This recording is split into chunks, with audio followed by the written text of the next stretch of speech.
ಇಂದು ನಾನು ಸ್ವಾಮಿ ವಿವೇಕಾನಂದರ ಬಗ್ಗೆ ಮಾತನಾಡಲು ಇಚ್ಛಿಸುತ್ತೇನೆ. ಸ್ವಾಮಿ ವಿವೇಕಾನಂದವರು 12ನೇ ಜನವರಿ 1863ರಲ್ಲಿ ಜನಿಸಿದರು. ಅವರ ತಂದೆಯ ಹೆಸರು ವಿಶ್ವನಾಥ ದತ್ತ, ತಾಯಿ ಭುವನೇಶ್ವರಿ ದೇವಿ.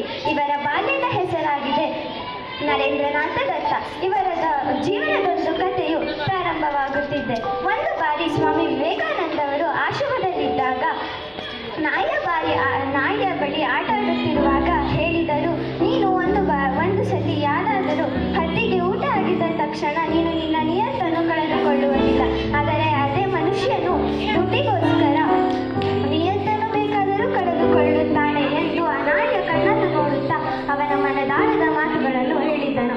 ಸ್ವಾಮಿ ವಿವೇಕಾನಂದ ಅವರು ಜನರಿಗೆ ಸ್ಫೂರ್ತಿ ತೋರಲು ಘೋಷಣೆಗಳನ್ನು ಕೂಡ ನೀಡಿದ್ದಾರೆ. ಆ ಘೋಷಣೆಗಳು ಯಾವುವು ಎಂದರೆ, ಏಳಿ ಎದ್ದೇಳಿ ಗುರಿ ಮುಟ್ಟುವವರೆಗೂ ನಿಲ್ಲದಿರಿ ಮತ್ತು ಮುಂತಾದ ಘೋಷಣೆಗಳನ್ನು ಕೂಡ ನೀಡಿದ್ದಾರೆ ಎಂದು ತಿಳಿಸುತ್ತಾ ನನ್ನ ಮಾತುಗಳನ್ನು ಮುಗಿಸುತ್ತೇನೆ. ಧನ್ಯವಾದಗಳು.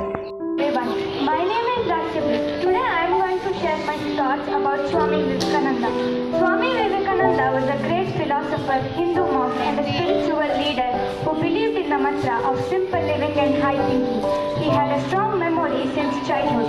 Swami Vivekananda was born in Kolkata on January 12, 1863. He was known for his inspiring speeches on Hinduism and spirituality.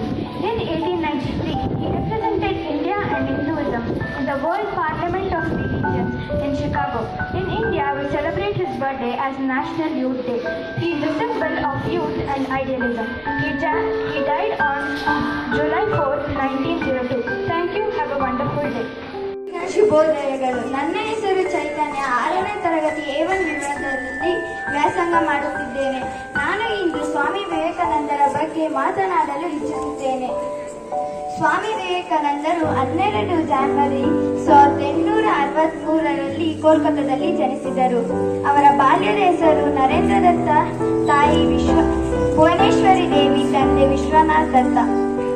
ಅವರು ಹಿಂದೂ ಸನ್ಯಾಸಿ ಮತ್ತು Ramakrishna ಪರಮಹಂಸರ ಶಿಷ್ಯರಾಗಿದ್ದರು.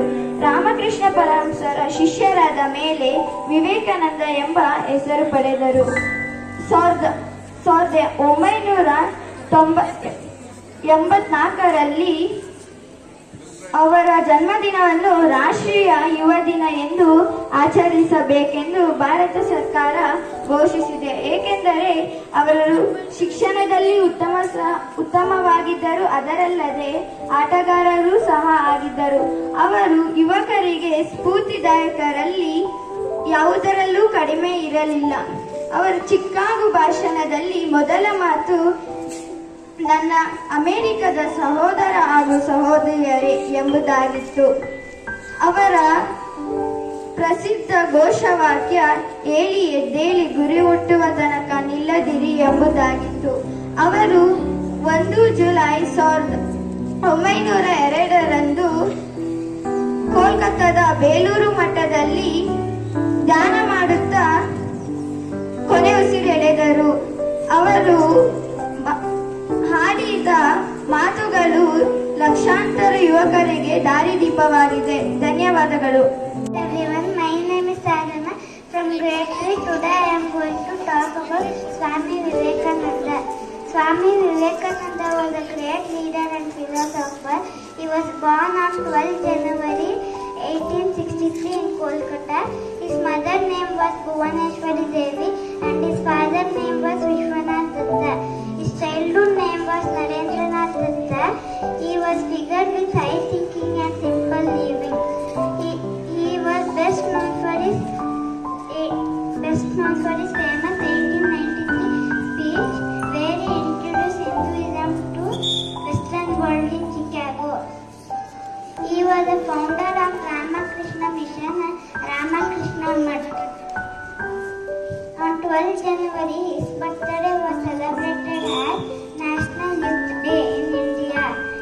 He died on 4th July 1902. Thank you. Today I am going to share my thoughts about Swami Vivekananda. Swami Vivekananda was a saint and a great philosopher of our India, and he was born on 12th January of 1863 in Calcutta. His childhood name was Narendranath Vishwanath Datta. Swami Vivekananda's birthday is celebrated as National Youth Day in India. His parents was, father was Vishwanath Datta and mother was Bhuvneshwari Devi. His parents played an important role to develop his thinking and his personality. His guru was Sri Ramakrishna Paramahamsa. He started Ramakrishna Mission in the name of his guru. When after the death of his mentor, he went to Chicago for a session where he gave a speech which made him worldwide famous.